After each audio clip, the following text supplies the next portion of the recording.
video clip of President-elect Donald Trump and his son, Barron, speaking to UFC founder Dana White went viral Wednesday as social media users noted it was the first time they had ever heard the 18-year-old's voice.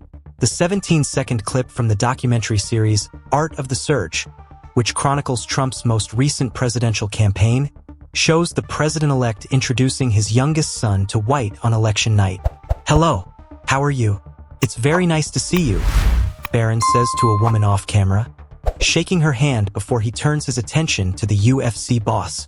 Trump, 78, notes that his towering son, who rarely appeared on the campaign trail, is very popular amongst his supporters.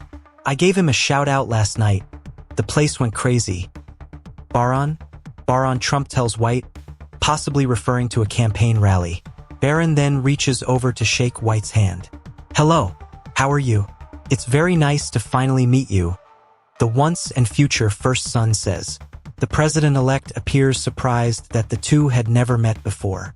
He then asks White, who introduced Trump at the Republican National Convention earlier this year, "Can we make him into a fighter?"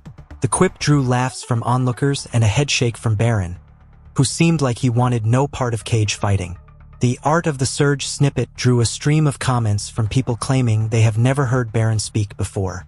"First time I've ever heard Barron talk," read one comment on the video.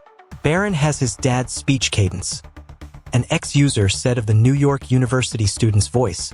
"Sounds like Timothy Chalamet," another person said, likening Barron's voice to the Hollywood actors.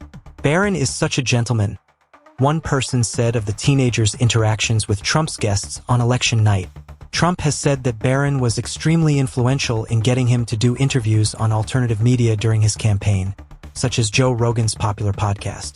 Trump's appearances on The Joe Rogan Experience, this past weekend with Theo Vaughn, Flagrant with comic Andrew Schultz, the PBD podcast with businessman Patrick Bet-David and other podcasts have drawn tens of millions of views and streams online.